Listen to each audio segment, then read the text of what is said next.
yena alondebwa mumulembe gwabeera omu sebaba babiri kale wano mu ggwanga lya Uganda tulina omukisa Katonda mwe yalonda omusoga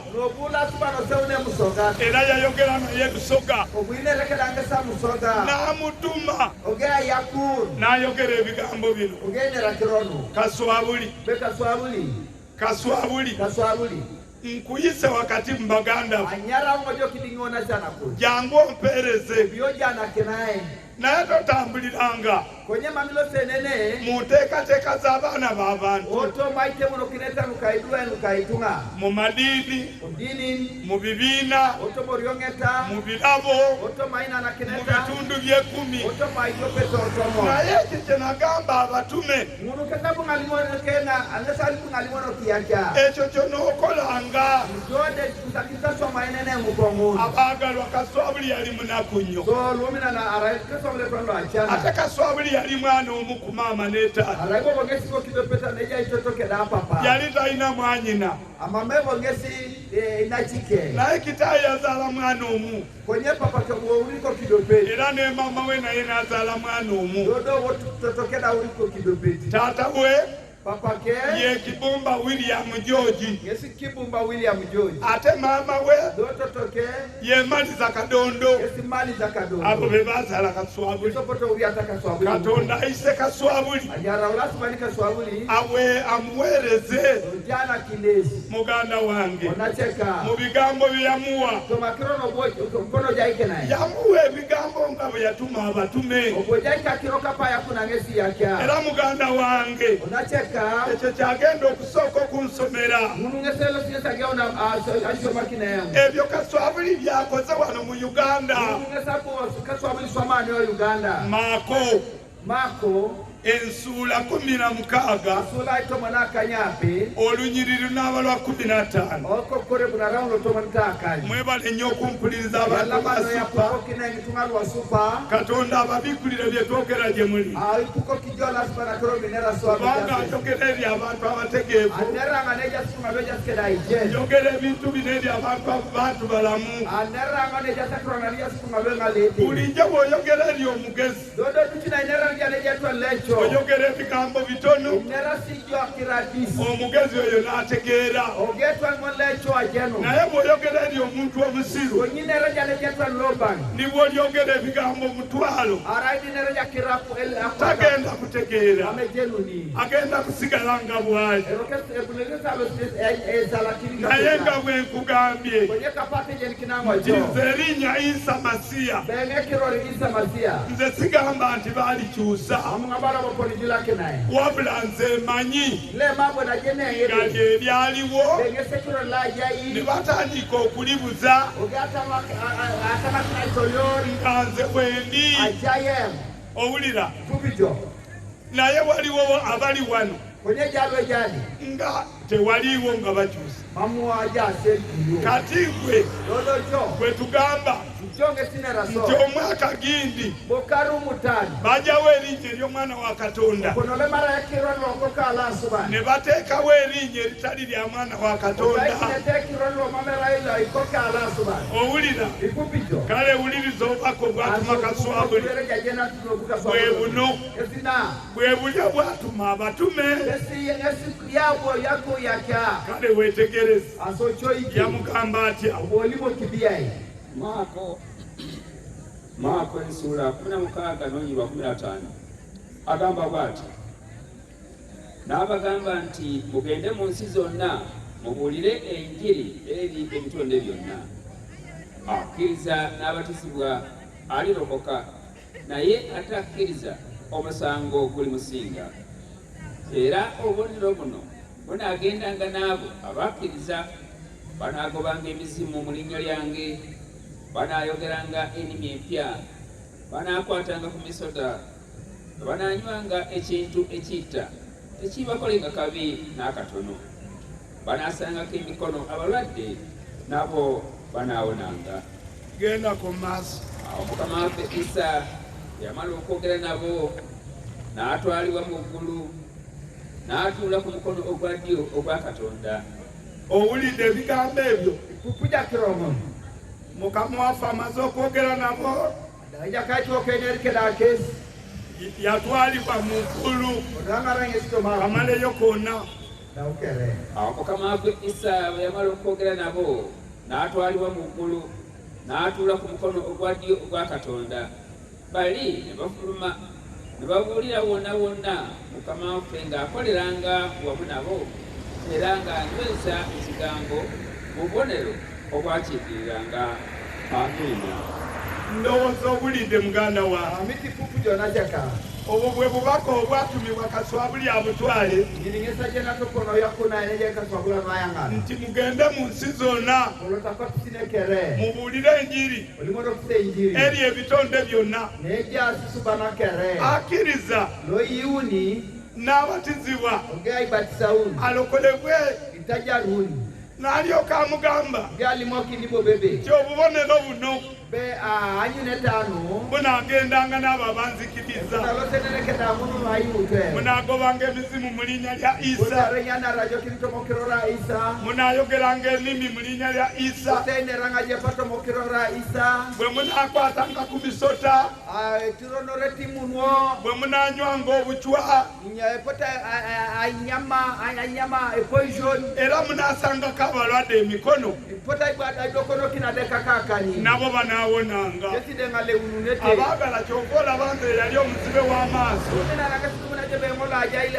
kati muganda wange ndaba, amaaso gange gaazibula okuva mu mwaka 1973 ndabyeko ebirungi bingi mu Uganda bye nali sigenda kulaba. Banange nga Katonda wa Kaswabuli oyo gwe yansabira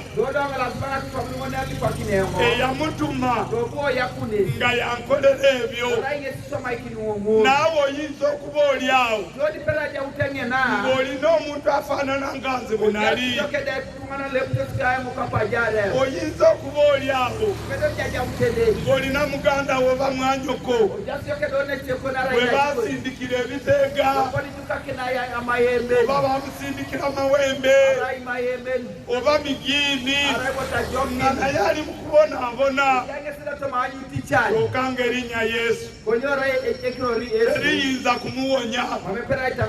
Owulira, kale omwagala wampuliriza, obwo bwe bubaka obwaweebwa Kaswabuli, obubaka bwava mu ggulu. Omwaka ogwamutumibwa gwali 1965.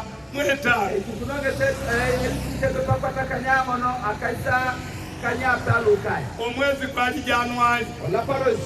Okuva olwo n'okutuusa kati Kaswabuli mubuulizi ow'enjiri ya Isa Masiya, omwana wa Katonda omulamu. Okuva olwo afaanana ne Musa, afaanana ne Pawulo, era Katonda we yamuyita yamugamba nti nga Katonda wa Musa ye Katonda wo gwe Kaswabuli, era yamugamba nti Katonda wa Pawulo ye Katonda wo. Okuva olwo Kaswabuli eyali tasomye ow'ekibiina ekyokuna yatandika okuba omujulirwa, n'ajulira ekigambo kya Katonda, n'agenda ng'anoonya abantu ba Katonda, kubanga bw'owulidde Bayibuli bw'egambye mugende mu nsi zonna eri ebitonde byonna. Omwagalwa, Katonda yatonda ensi bw'ati mu lunaku olw'omukaaga lwe yatonderako omuntu, olunaku olw'okutaano yatonda ebisolo. Kati olw'okubanga omuntu yali ayonoonye n'omusota, omusota gwali nsolo, kati ife abaali bayitibwa abantu Dodo so wanyara kinaitunga. tutandika okuyitibwa ebitonde So neno gone tanya anyara so da bantu subana. tetukyayitibwa abantu Omambo binyara so itunga. era njagala muganda wange addemu olunyiriri olwo Akoto mona je. olwetegereze bulungi Okongo torache ka kirotonye. otegeere lwaki enjiri ebuulirwa Ojedu era jaminyo elimono kidere. wali omaze okugwa kuva mu maaso ga Katonda Dauti jai kirona alomu na konya ala subana. mufuwe gy'okuba omuntu Abosi na jara utetunga. ng'ofuuse ensolo Raune doje tunga tiangu. era omwo mwe mwavu ebika Dodo nena lomu na taraje nasia. mwe mwavu amawanga Nena lomu na tara ya jenasia. amawanga si butuukirivu Mama jenasia ra adoliti. eggwanga si butuukirivu Ate keri mame ra adoliti. nze okuba omuteeso Yengara uteteso. si butuukirivu Mame ra adolite ne peche. nze okuba n'ekika Yengara ute aja uteke da ajena. nali neeyita musuuyi Anyata ingobe musui. era nga neddira engo Ake polo ya po idongo eris. si butuukirivu Nginde ra adoliti. owulira Ipupijo. nze okwogera oluteeso b'oluganda Arandera nga tesara amugana. si butuukirivu Mame ra imo badoliti. ebyo byonna byonna Munukere. eyategeeza kaswabuli Lobuitejeli ye kikaso. Katonda ono atuleese wano Ila subani la ya woni. okutegeeza abantu abali mu senta ya supa Ara atejeli kiri tungalo jaso central lo super. nga gwe wali muntu Bejoy raye tunganani. naye adamu bwe bayonoona ne mukyala we Dodo namuna na tarada muke da ke. wava mu buntu Bujo nyauto motungani. n'ofuuka kitonde Geja rauti subat. ebayibuli kyeva egamba ebigambo Ebala bino reba ibula kirono. nti mugende mu nsi zonna Olotota kwa pisine kere. mubuulire engiri eri ebitonde Tejeli kise olimo se injiri ne jasi suban. si eri abantu Amera ile jitunga. wabula bitonde butonde Ile mesu subani suban. munange soma Solo kache kosyo.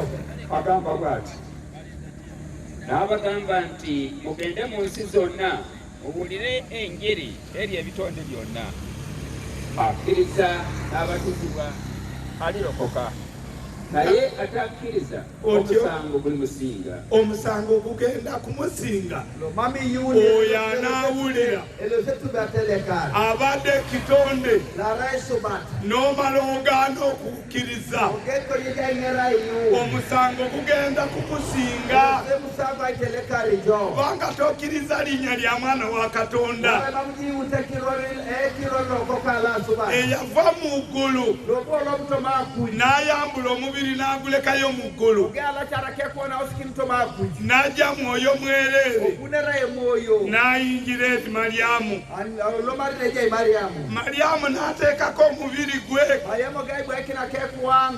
ne gwewumbira ku Mukama waffe Gai kamakini kedeja kaituo. era Mukama waffe kyava ayitibwa Yeside nyaro tereja kaituo. ekigulanda Le fukora koi. Mukama waffe yatomera obwereere bwa Maryamu n'avaamu Aseja kaituo kongeso po nanga mujalala naka Mariamu galo munukina. nga Yusufu O Yusufu. tanaba kumanya mukazi we Roko Yusufu yangara keberore. Yusufu agenda okumanya omukazi Elo Yusufu ajenura keberu. nga Mukama waffe avudde mu lubuto lwa Maryamu Odautedeja kaituo kalomuna akoikitia Mariamu. azaaliddwa Ahuri. awo Yusufu naye n'amanya mukazi we Jenuni kwenye Yusufu akebera. n'aba olubuto Rauni yesida odugo. n'azaala abalenzi bana Ogeaure atumuna kauli. n'abawala Kape zuru. naye mu bayibuli Onyedo Bible. tebaabalanga mwana wa buwala Mama Mariane no iko kwenera ina yemi. baatulagako abaana Aponitoni kinisidi. babulenzi bokka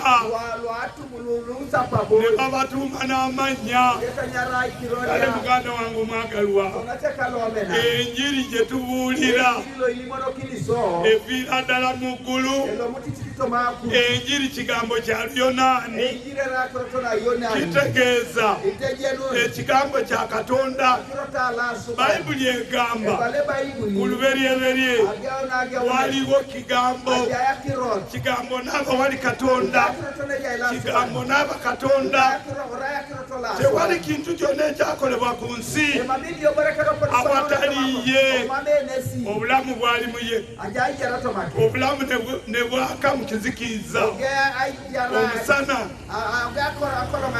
naye abantu abali musana tebategeera bya musana abali mukizikiza walabika omuntu ayitibwa Yokaana oyo yaja ategeeze by'omusana Yokaana oyo teyali musana wabula yali eriyo omuntu ava emabega nga ye Mukama waffe Isa Masiya oyo ye yafuuka omusana era oyo ye yayogera omwagalo agendeyo luberye Enjiri ya Yokaana ensuula emu olunyiriri lwa 10 yagadde enkajuze bulungi na bwino ate benjogerera mumanyi Bayibuli muyinza okuba nga mugisiibamu naye kimu kyokka Katonda tayinza kugikubikkulira nga tosoose kutegeera mwana we era nga tosoose kumukkiriza. Muganda wange leka asome olunyiriri Enjiri ya Yokaana essuula emu olunyiriri olw'10 agambye atya atya yali mu nsi otyo ensi yakolebwa ku bubwe era ensi teyamutegeera. owulira yajja mu matwale ge naye abaali mu matwale ge tebamusembeza. Mukama waffe yajja mu matwale ge mu Isirayiri naye n'abo abaali mu Isirayiri tebasembeza Mukama waffe. owulira wewe tunabuulira ano n'ogaana tolowooza nti gwasoose waliwo abakusooka ogaana Mukama waffe. Muganda wange kaddemu kabanoge owulira agamba bw'ati atya yali mu nsi Mukama waffe ensi yakolebwa ku bubwe otyo era ensi teyamutegeera. ensi teyategeera Mukama waffe. yajja mu matwale ge naye abaali mu matwale ge tebamusembeza. eyo y'ensi Isirayiri ye yali ensi ya Katonda naye be bamukomerera. naye bonna abamusembeza wulira yabaga obuyinza okufuuka abaana ba Katonda. n'omuntu wasupa agenda okumutegeera n'omukkiriza tunaava mu kibuga kino ng'oli mwana wa Katonda osembezeddwa ne Mukama waffe Isa Masiya.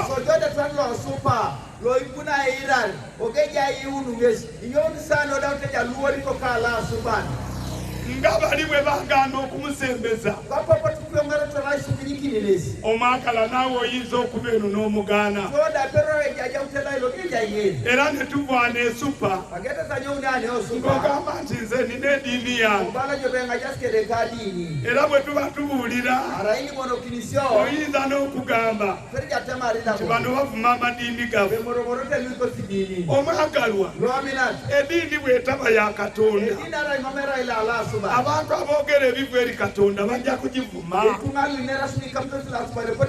oyagala toyagala kuba tevu eri Katonda naye Mukama waffe okuzaalibwa mu Isirayiri yasangamu amadiini 4. mwalimu abawandiisi mwalimu abafalisaayo mwalimu abasedukaayo mwalimu abayigiriza b'amateeka naye Mukama waffe bwe yajja abo be basinga okumuteganya era abo be bamukemenkerezanga abo be bamubuuzanga ebibuuzo era ne bamubuuza nti kirungi okuwa omusolo. Be ogeta potoingi tota be jokuna lebe solo. Mukama waffe n'abageddamu Ogeja kaito okabomo. nti mundeetere edinaali eyo. Boya utubere sinye dinali. N'ababuuza nti ekifaananyi ekiriko kyani? Be aputo neje dinali yo nangai. Nti kya Kayisaali. Be na Kaisari. N'alyoka abagamba Ogeko yali moki. ebya Kayisaali muwe Kayisaali, Be ma Kaisari jaji. n'ebya Katonda muwe Katonda. Be no ala subande jaji. Tebaakomaawo Amapoto nanga. ate ne bamubuuza, Ogete bayingiti. twali ne muganda waffe Bijaisoke dona chekozi. n'awasa omukazi Ogea manya beru. n'afa. Ogea twanare. Yali ne baganda be, Ajasike dikena muganda cha. omu n'atwala omukazi Ogea na chekezo petanga na beru. naye n'afa. Ogea twanare. Ate muganda we omulala n'amuwasa. Ogea iwo wanatekea mwandu bayanga na beru. Ne batuuka kumpi mukaaga. Ogea tandole karibiri kanyabe. Olwo ne balyoka babuuza Mukama waffe Ogea kwenye nyitile ya kaitoka nenebe. ku lunaku olw'okuzuukira Doboda parana jaru. omukazi oyo aliba mukaani,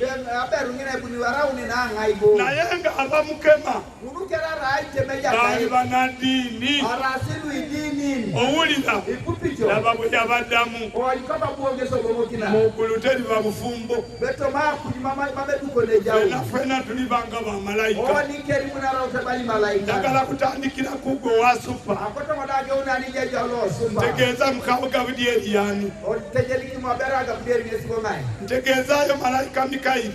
Ara otejeli kimwe Mukyala we yani. Aberu kengese ngai.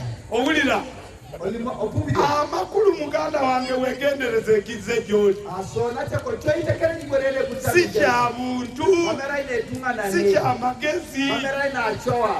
nga bwe nkugambye Apa tejeli kinamo. nti buli mulembe Benini tuli. Katonda alonda omuntu omu Ese uni lasuma ne dope tunga. n'amulongoosa Ogea italao. n'amutuma. Ogea yaja. Bwe yatuuka mu bannabbi Na doli onabi. yalongoosa mu mulembe gwa Isaaya. Okuoite mono ke oturike Isaya. Isaaya yekka Isaya boni. n'aleeta n'amaggalo Ogea une magalo. n'akwata ebyanda Ogea kamuna toka. n'aliisa ku mumwa gwa Isaaya. Toro do kwa na iturike Ate Isaya. n'amala akyukira Isaaya Ogea kwa nyabelo kini Isaya. ng'amukubye emigongo bw'atyo. Belo kutegeza kauni. N'alyoka amugamba nti n'atumaani. Balengi si Isaya be naiba juka ye. Isaaya bwe yali ng'amaze okulaba ng'atukuziddwa, Dode da Isaya wanyiri batalauni. Isaaya akyuka n'agamba bw'ati, Obu Isaya belo kini ile. Mukama wange tumanze. Beja kaiti toli ya kiara ye. Yagenda Ogea losi. abaagalwa. Numinan. Oyo ye nteekateeka ya Katonda gy'alina. Ngoni yesa ite mono kine tala asupande. Naye Katonda tagenda kutambulira mu nteekateeka zammwe ezo. Wabula asupande usalo sene tumaite mono kine tala. Muli mu madiini, Jaso dini. muli kunyagulula abantu ssente, Yesa ngatuna tugikapuru. mubatoza ebitundu by'ekkumi, Ele muneti dio petotomo. mubatoza ebirabo,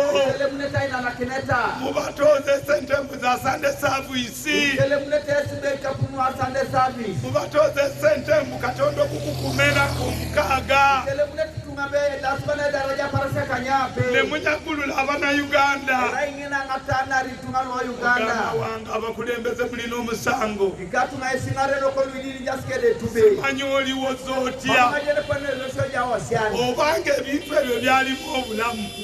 Ara eja siboro le mumuna ijara. Lwaki Abayisirayiri Nyobo Israeli. bonna tebaali batuukirivu? Nyobo mama Israeli kere. Naye wulira Bayibuli kyegamba, Kuno ebale baibuli. yaja mu matwale ge Obuobuto ma papuke. agaali amatwale ga Isamasiya Lwara sita kwa larabo ista isamasia. gega amadiini ana: Kesi munu ididi ni wongon. abawandiisi, Iwadika ka. Abafalisaayo, Farisayon. abayigiriza b'amateeka Ikasiana kena n'Abasadukaayo.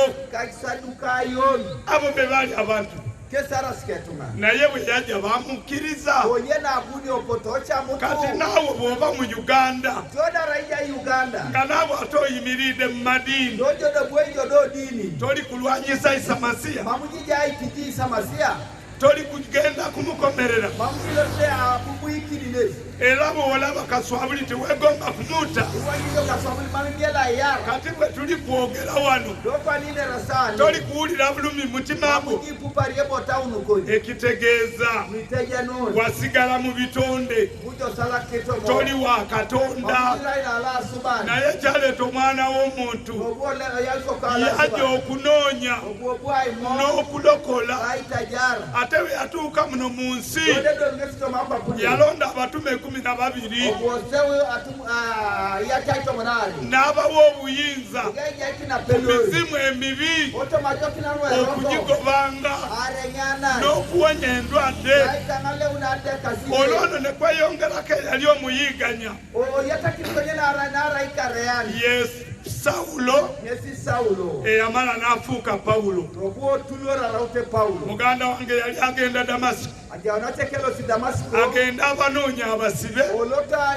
akamunike sayi era abazikirize omudia muganda wange Isa n'amukuba ennume y'ekigo onachekoge Isai bungangese nchute erono okuvaawo Pawulo yabuuza nti gwani mukama wange ebalingi sijebe ngai wajo mukama Isa n'amuddamu oge Isa nti nze Isa bw'oyiganya Isa lo ireitijo abaagalwa luminani Pawulo n'akkiriza Paulo iyo mukama waffe n'amutumira Ananiya ogeja kaitoka ekati ajja asabire Pawulo olipaki Pawulo n'aziba amaaso okumala ennaku 3 Paulo buduka narada unaparasia uni Pawulo azibula amaaso ekwenyilikuwa naye Paulo ng'amaze okukkiriza Katonda odauta iuni la asubani okuvaawo Bayibuli egamba anyona nene baleba Pawulo yasetula ebigere bye Paulo tonyo wakeke e Damasiko alose Damasiko n'agenda e Buwalabu olosi oyarabu n'abuulira Abawalabu ogali monokili yarabu Isa Masiya ai monokili kesi Isa Masiya omwaka gwali 34 AD arayokarla akaisa uni AD oba Anno Domini arayoti andomi oba after Isa Masiya was born arayoti after Isa Masiya was born muganda wange omwagalwa onotekalome gwe mwaka gwe battiramu omutume Yakobo era byebiseera bye baatiramu Sitefano omufumbi nga bamulanga kigambo kya Katonda owulira naffe Mukama bw'atuma kaswabuli ali omu ku abo be yagamba mbatuma wakati mu misege naye mubanga n'amagezi namwe bali bakuba bagenda kubanyooma bajja kubavuma tebajja kubaagala kubanga nze tebanjagala era tebanzikiriza muganda wange omwagalwa omuntu wa supa kwegayirira wulira ebigambo bino Mukama akutumidde enjiri tayagala obule ayagala okomewo eri Katonda ng'oyita Mukama waffe Isa Masiya soma wenyini awo omwagala w'esupa wuliriza agamba bw'ati atya yajja mu matwale ge naye abaali mu matwale ge tebamusendeza naye bonna abamusendeza yabawa obuyinza okufuuka abaana ba Katonda ne bakkiriza erinnya lye yabawa buyinza kufuuka abaana ba Katonda kubanga baali bakkiriza erinnya lya Isa Masiya tebaasigala ng'Abafalisaayo tebaasigala ng'abawandiisi tebaasigala ng'abayigiriza b'amateeka tebaasigala ng'Abasedukaayo ye Abasedukaayo be baliwa bali ku lubu lw'Abayini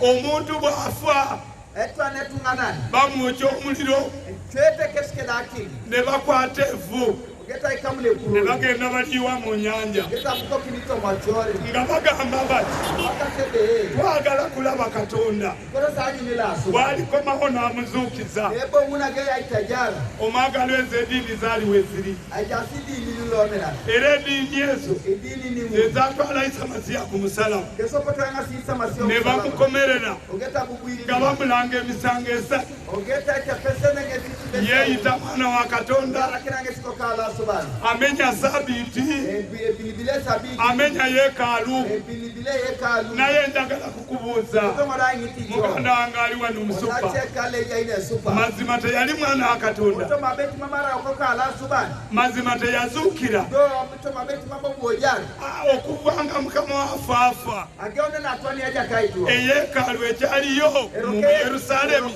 kaleja itoma Yerusalemu oba tiyagimenya mambo bobili ekyaliyo na jazi omwagalo ampuliriza lomina talo ikupo kirite omuntu yali asinza mu sabati tola mai sabati naye mazima tukyali mu sabati konyiro kujja itoma sabasi nedda mam tusinza Katonda buli lunaku imaila subani ngini paran era tulina obubaka ijake da jena obulaga nti olunaku lwa sabati terukyakola lwoka aparana sabati mamugo bweswama iboni tegajja kuba matata gange kankusomere bwino aviira ddala mu kitabo eky'amateeka olabe ng'ennaku si lumu kotonga tukori tutotabolo ikisila ojenu konyeja bete bapara mamerado pete bone maere naye ekyokusinza Katonda kiri mu nnaku bbiri iborenera imala subantiera parasiali okuva nyowu ebitabo byennyini eby'amateeka itaboni kulepetu ensuula 12 sula tomanale olunyiriri lujja kuba lwa 16 ikokoro ntomanakanyambe mwebale nnyo okumpuliriza alama pukoti nembo baganda bange abawana esupa inachana kalwane osupa Katonda ababikulire ekituleese tuli baganda bammwe tuli banyinammwe tuyimiridde gye muli mu linnya lya Isa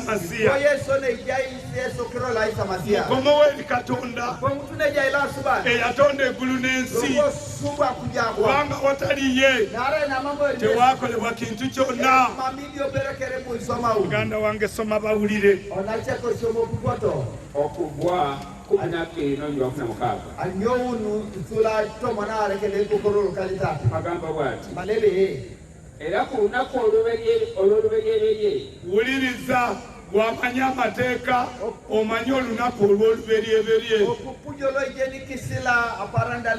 otyo wali babeerera okukuŋŋaana okutukuvu wulira era ku lunaku olw'omusanvu okukuŋŋaana okutukuvu emirimu gyonna girina okukolebwa mu nnaku ezo lwaki tagambye nti ku lunaku olwo bwe mutyo bwe mwepankapanka n'amateeka kati nva kusoma mu bitabo byani amateeka ebitaano luberyeberye okuva Balevi okubala ekyamateeka oba kanva kubujjawo obulagire ennaku ebbiri ddamu kabanoge agambye atya agamba bw'ati atya era ku lunaku olw'olubereberye wali babeerera okukuŋŋaana okutukuvu otyo era ku lunaku olw'omusanvu sabasi okukuŋŋaana okutukuvu otyo emirimu gyonna gireme okukolebwa mu nnaku ezo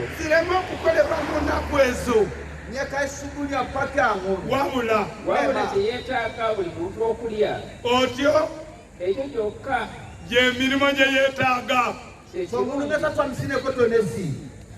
ekyo kyokka kyekirungi okukolebwa mu mmwe njagala kubuuza bw'oba oli w'amateeka oli wano obadde olimba abantu n'ogamba nti olunaku luli lumu lwa 6 bw'oba oli musomi wa bayibuli mazima oba oli mutuufu era bakomerera mukama waffe ropoto bubwitise jaka ne bamulanga nti amenya Sabbiiti obakasikese bebila sabati oba oli mutuufu ndera ja beyi mazima teyagimenya mamogo wa bili kati ennaku ez'okusinza teziri bbiri dokwana parasano ayima mamera sare era tebyali biriwo do mama mamete bagenda okumuta nga bino byawandiikibwa alosa yarange soda otetai wadikano ani eyasigalako omusango ngaibodo bwitisa le tube omanyi lwaki emyaka gy'ensanvu jeri januyera yokarwa kanyare Yerusaalemi yonna Yerusalemu kere yeetooloolwa okondirumwa amagye ag'abamawanga ajore na imo ne babazikiriza bonna ogeta mudi arikere okuva myaka gy'ensanvu ajono okarwa kanyare ne babawamba ogeta kamun ne babasindika mu banamawanga ogeta arengaro jikari kisitomo Abaisirairi ne batandika okuba abazimbi ogeone tepa Isiraeli arautika duko nga babayita basingasinga yatete singa nga tebambala saati omame napeti saati wabula nga bambala mpalenjere. napeteke sipale Lwaki Katonda yakikole? nyo basoma unalasa Agambye ebalebe yenava ndayira mu busungu bwange bengesaya pongo tomanyuraka nga abankola ekyo bengulo poto nga tomaikisema tebaliyingira mu kiwumulo kyange. mabelo munete tomayengu muka Mazima bonna bafuira muno, kero poto twakisilailo bafuira mu Amerika, poto twakisa Amerika bafuira mu buli nsi. poto twakisi mwili kwapu Kati Mukama dodeja kai n'ajjukira abazzukulu ab'emirundi n'emirundi ogeti eja kaita yitu ogela subana yitu itata nwangoli ipone mu mwaka 1948 olukumite dopa kwatakanya akaisango nanukanyawuni Abaisirairi Mukama n'abajjukira ogeda la subana yitu ni n'abazaayo mu nsi yaabwe, ogeda nyakari kesitoma kwa era yensi eyasooka okufuna independenti. yesa kwa punobu ogewera dumuni independence Olwo ne kuddako India olokulu konyo akwa puno India ne kugenda nga kuddako ensi paka ne Uganda. oloset tuposa kwa puto na dolo kine Uganda Ojjukira bulungi nga South Africa yesembyeyo. jeni chukije joko